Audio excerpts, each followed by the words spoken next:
Hello guys, അസ്സലാമു അലൈക്കും. Welcome back to my YouTube channel. അപ്പം ഞാൻ ഇന്ന് വന്നിരിക്കുന്നത് നല്ല അടിപൊളി ഒരു ഇഫ്താർ സ്നാക്കിൻ്റെ റെസിപ്പി ആയിട്ടാണ്. അപ്പം ഇതുണ്ടാക്കാനായിട്ട് ആദ്യം തന്നെ ഞാൻ 3 ചെറിയ രീതിയിലുള്ള സവാള എടുത്തിട്ട് നടു മുറിച്ചിട്ട് ഈ മിക്സിയിലിട്ട് കൊടുക്കുകയാണ്. അപ്പം ഇത് സവാള ക്രഷ് ചെയ്യുന്നൊരു ജാർ തന്നെയാണ്. അപ്പം ഞാൻ അതിലേക്ക് ഇട്ട് കൊടുക്കുന്നുണ്ട്. അപ്പം നല്ല രീതിയിൽ എനിക്ക് ചെറിയ ചെറിയ രീതിയിൽ കിട്ടിയിട്ടുണ്ട്. അല്ലാത്തവർ മുറിച്ചെടുത്താലും മതി കേട്ടോ. അപ്പോൾ ഈ ജാറുണ്ടായതുകൊണ്ട് ഞാൻ അതിലേക്ക് ഇട്ടെന്ന് മാത്രം. അങ്ങനെ അത് നന്നായിട്ട് ഇങ്ങോട്ട് എടുത്തിട്ടുണ്ട്. പിന്നെ അതിലേക്ക് ഞാൻ ഒരു തക്കാളിയും കൂടി ചെറിയ കഷ്ണങ്ങളാക്കി ഇട്ട് കൊടുക്കുന്നുണ്ട്. അപ്പോൾ തക്കാളിയും അതിൽ ചെറിയ ചെറിയ കഷ്ണങ്ങളാക്കി അരിഞ്ഞാൽ നമുക്ക് പെട്ടെന്ന് വഴറ്റിയെടുക്കാനായിട്ട് പറ്റും. അപ്പം ഞാൻ തക്കാളിയും കൂടി ഇട്ട് കൊടുക്കുന്നുണ്ട്. പിന്നെ പച്ചമുളക് വേണമെങ്കിൽ ഇടാം, ഞാൻ ഇട്ട് കൊടുക്കുന്നില്ല. ഞാൻ അതിന് പകരം മുളക് പൊടിയാണ് ഇട്ട് കൊടുക്കുന്നത്. അങ്ങനെ ഒരു പാൻ ചൂടാക്കിയിട്ട് നന്നായി ചൂടായതിന് ശേഷം അതിലേക്ക് ഓയിൽ ഒഴിച്ച് കൊടുക്കുന്നുണ്ട്. എന്നിട്ട് ഓയിൽ നന്നായിട്ട് ചൂടായാൽ അതിലേക്ക് ഈ അരിഞ്ഞ് വെച്ച് ഉള്ളിയും തക്കാളിയും കൂടി ഇട്ടെടുത്ത് നന്നായിട്ട് വഴറ്റിയെടുക്കാം. അപ്പോൾ കുറച്ച് നേരം വഴറ്റിയെടുക്കുക. നന്നായി വയന്ന് വന്നതിന് ശേഷം അതിലേക്ക് നമുക്ക് ആവശ്യമായിട്ടുള്ള മസാലകൾ ഇട്ട് കൊടുക്കണം. അപ്പം മസാലകൾ ഇട്ട് കൊടുക്കാനായിട്ട് ഞാൻ ചിക്കൻ മസാല ഇട്ട് കൊടുക്കുന്നുണ്ട് 1 സ്പൂൺ. പിന്നെ 1 സ്പൂൺ മഞ്ഞൾപ്പൊടി ഇട്ട് കൊടുക്കുന്നുണ്ട്. പിന്നെ 1 സ്പൂൺ മുളക് പൊടിയും കൂടി ഇട്ട് കൊടുക്കുന്നുണ്ട്. പിന്നെ കുരുമുളക് പൊടിയും കൂടി ഇട്ട് കൊടുക്കുന്നുണ്ട്. നമുക്ക് ആവശ്യത്തിനനുസരിച്ചുള്ള മീറ്റ് മസാല എന്തായാലും ഇട്ട് കൊടുക്കാം. അപ്പോൾ അതും കൂടി ഇട്ട് കൊടുക്കുന്നുണ്ട്. പിന്നെ പാകത്തിന് ഉപ്പും കൂടി ഇട്ട് കൊടുക്കുന്നുണ്ട്. അത് നന്നായിട്ട് ഒന്ന് മിക്സ് ചെയ്തെടുക്കാം. പിന്നെ അതിലേക്ക് ഞാൻ കറിവേപ്പില ഇട്ട് കൊടുക്കുന്നുണ്ട്. മല്ലിച്ചപ്പ് ഇട്ട് കൊടുക്കാം. അങ്ങനെ വീണ്ടും നന്നായിട്ട് ഇളക്കി കൊടുക്കുക. അപ്പോൾ നല്ല രീതിയിൽ തന്നെ വയന്ന് വന്നിട്ടുണ്ട്. എന്നിട്ട് അത് ഓഫ് ചെയ്ത് വെക്കുക. ഗ്യാസ് ഓഫ് ചെയ്യുക. നന്നായി വയന്ന് വന്നതിന് ശേഷം ഗ്യാസ് ഓഫ് ചെയ്യാം. എന്നിട്ട് ഞാൻ അതിലേക്ക് 3 മുട്ട പുഴുങ്ങിയെടുത്തിട്ടുണ്ട്.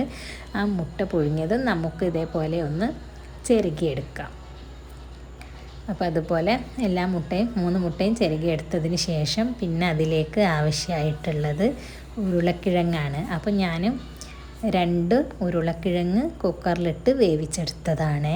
അതും കൂടി നമുക്കൊന്ന് ഉടച്ച് അതിലേക്ക് ആഡ് ചെയ്ത് കൊടുക്കാം. പിന്നെ നമുക്ക് ഈ മുട്ടയ്ക്കും പകരം നമുക്ക് ചിക്കനൊക്കെ ഇട്ട് കൊടുക്കാം കേട്ടോ.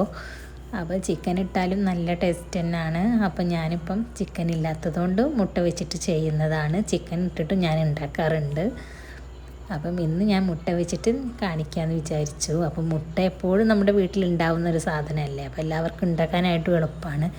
അപ്പം ഞാൻ മുട്ട വെച്ചിട്ടാണ് ഇത് ഉണ്ടാക്കുന്നത്. അങ്ങനെ നമുക്കത് ചെറിയ ചെറിയ നീളത്തിലുള്ള ഷേപ്പ് ആക്കി ഞാൻ എടുത്തിട്ടുണ്ട്. എന്നിട്ട് അതിലേക്ക് പിന്നെ ആവശ്യമായിട്ടുള്ളത് സമൂസയുടെ ഷീറ്റാണ്.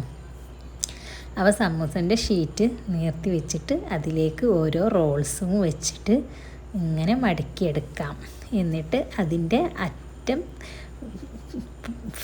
ഉള്ളിലുള്ളത് പോവാതിരിക്കാൻ വേണ്ടി നമുക്ക് മൈദ കൊണ്ട് പശ ഉണ്ടാക്കിയിട്ട് മൈദമാവിൽ ഇത്തിരി വെള്ളം ഒഴിച്ച് കൊടുത്തിട്ട് പശ ഉണ്ടാക്കിയിട്ട് അതൊന്ന് നമുക്ക് ഒട്ടിച്ചെടുക്കാം.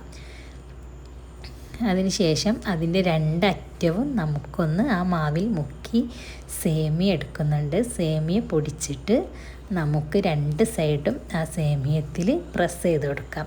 അപ്പോൾ കാണാനായിട്ട് നല്ല ഭംഗിയുണ്ടാവും. അപ്പം അതിന് വേണ്ടിയിട്ടാണ് കേട്ടോ. അപ്പം ഞാൻ നീളത്തിലുള്ള സേമിയ ആയിരുന്നു, അത് ഞാൻ പൊടിച്ചെടുത്തതാണ്. അപ്പം അത് നമുക്ക് ഈ ചെയ്തതിന് ശേഷം അത് 2 ഭാഗത്തും വെച്ച് പ്രസ് ചെയ്തെടുക്കാം സേമി. അപ്പം കാണാൻ നല്ല ഭംഗി നമുക്ക് കിട്ടും. അപ്പം ഈ സ്നാക്ക് നോമ്പിനൊക്കെ ഉണ്ടാക്കാനായിട്ട് വളരെ നല്ലൊരു സ്നാക്കാണ്. അങ്ങനെ എല്ലാം ഫില്ല് ചെയ്തതിന് ശേഷം ഓയിൽ ചൂടാക്കി നമുക്ക് പൊരിച്ചെടുക്കാം. അപ്പോൾ പൊരിച്ച് തിരിച്ച് മറിച്ചൊക്കെ ഇട്ടുകൊടുത്ത് ഒരു ബ്രൗൺ നിറമായാൽ നമുക്കത് കോരിയെടുക്കാം. അപ്പം കഴിക്കാനായിട്ട് വളരെ നല്ല ടേസ്റ്റുള്ളൊരു റെസിപ്പിയാണ്. എല്ലാവരും ഒന്ന് ട്രൈ ചെയ്ത് നോക്കുക. ഇഷ്ടപ്പെട്ടിട്ടുണ്ടെങ്കിൽ ഒന്ന് ലൈക്ക് ചെയ്യുക, ഷെയർ ചെയ്യുക, കമൻറ്റ് ചെയ്യുക. അപ്പോൾ ഇത്രയൊക്കെ ഉള്ളൂ. നെക്സ്റ്റ് വീഡിയോയുമായി വീണ്ടും വരാം. അതുവരെ എല്ലാവർക്കും നല്ലൊരു ദിവസം ആശംസിക്കുന്നു. ബായ്.